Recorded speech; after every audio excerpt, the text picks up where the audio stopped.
सर्वांचं स्वागत आहे. आज इथे आपण उपोषणाच्या सांगतेसाठी आलेलो आहात. व्हिडिओ साहेबांनी उपोषणकर्त्यांची भेट घेतलेली आहे. आपण या उपोषणकर्त्यांसोबतच चर्चा करणार आहोत. दादा, पहिला दिवस होता, पहिल्या दिवशी आणि आजच्या दिवशी तुम्हाला नोंदीला उपोषणाची काही माहिती किंवा तुम्हाला जे काही प्रतिनिधी असतील किंवा सरकारी अधिकारी असतील यांनी तुम्हाला लिस्ट दिलं, त्यांनी तोंडी सांगितलेलं आहे किंवा तुमचं हे सगळं मागणी आम्ही कबूल करणार आहोत, मान्य करणार आहोत, शासनापर्यंत पोहोचवणार आहोत. आम्ही तोंडी सुरुवात घेतलं, आम्ही लेखी सुरुवातच घेतलेला आहे. 11 तारखेपासून आमचं चालू होतं त्याने आणि आज 17 तारखेला शिवसाहेबांचं लेटर आम्हाला प्राप्त झालं व्हिडिओ साहेबांच्या माध्यमातून. तर त्यांनी अगोदर आम्हाला 15 दिवस मागितले होते, पण आम्ही 15 दिवस त्यांना दिले नाही. साहेब आम्ही अगोदर दिलेले आहे आणि 3 महिना दिलेला आहे. ते 3 महिना देऊन सुद्धा आम्ही देऊ शकत नाही. नाही लेखी स्वरूपात. त्यानंतर मग त्यांनी आम्हाला 10 दिवसाचा कालावधी मागितला. 10 दिवसाचं पत्र आणलं होतं. आम्ही 10 दिवसाचं पत्र विधिव साहेबांचं नाकारलं, घेतलं नाही. नंतर आम्हाला फोनद्वारे 7 दिवसात त्यांनी मागण्यात झाला की 7 दिवसामध्ये आम्ही कारवाई करतो. कोणता दिवस आहे? आज 5वा दिवस आहे. 5वा दिवस. हो. अन्नत्याग अन्नत्याग उपोषण आपले रवींद्र मंजादादा आहे यांनी आणि त्यांच्या तरुण सहकार्यांनी युक्त केलेलं आहे. त्यांच्या अशा मागण्या होत्या की बा खांब्यावरची जी लाईन असते 71,000चा घापला झालेला आहे आणि 73,000चा घापला झालेला आहे. आणखीन एक अशी महत्वाची गोष्ट आहे किंवा शासनाने आपल्याला सांगितलं निवडणुकीमध्ये महिला आणि पुरुष 50% आरक्षण 100% आरक्षण असतं, पण तिथे जी महिला आहे सरपंच, ती महिला सरपंच कारभार पाहत नसताना सासरा पाहतो, त्या मागणीचं काय झालं तुमचं? हो.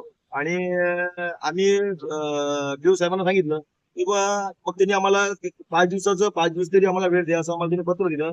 पण आम्हाला जे काही वरिष्ठ आले त्यामुळे आमचं त्यांचं मान सन्मान करणं आमचे कर्तव्य आहे. 5 दिवसाची त्यांनी आपल्याला मुदत दिलेली आहे. इथे उपोषण सोहळ्यासाठी आपल्या तालुक्याचे तरुण तडफदार आपले अध्यक्ष मार्केटी शिंगोडे दादा सुद्धा आहेत, आपले काका सुद्धा आहेत. त्यांच्यासोबत आपण चर्चा करूया. दादा, तुम्ही उपोषण करताना द्यायला आलाय, नेमकं तुम्हाला असं वाटेल का 5 दिवसांनी यांची म्हणजे दखल घेतली जाईल म्हणून? हो, चुकीची मागणी आहे, ती रास्त मागणी आहे आणि आम्ही या ठिकाणी येऊन त्यांच्या म्हणण्यानुसार त्यांच्या कागदपत्राची पाहणी केली असता त्या ठिकाणी 100% जे ग्रामसेवक आहे आणि प्रशासन आहे, सरपंच हे त्याच्यामध्ये जवळपास 80% त्याच्यामध्ये दोषी आहे. कारण आजकाल सगळ्या पोर्टलवर फोटो वगैरे सर्व विकास कामाचे टाकले जातात.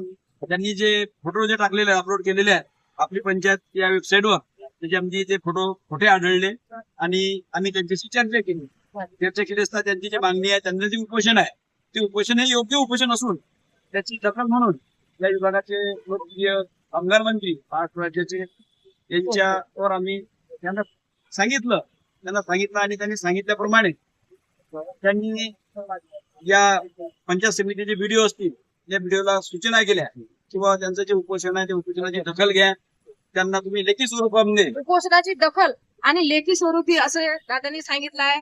आपले सगळ्यांचे राज्याचे कामगार मंत्री आकाश दादा यांचे प्रतिनिधी म्हणून दादांनी इथे उपोषणाला भेट दिलेली आहे.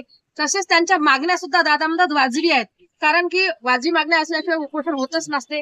आपण इथे आपले वरिष्ठ काका आहेत, काकांशी सुद्धा बोलूया की काका तुम्ही पण उपोषणाला भेट दिली, नेमकं तुम्हाला असं वाटतं का की या तरुण पिढीचा आवाज शासन ऐकेल म्हणून?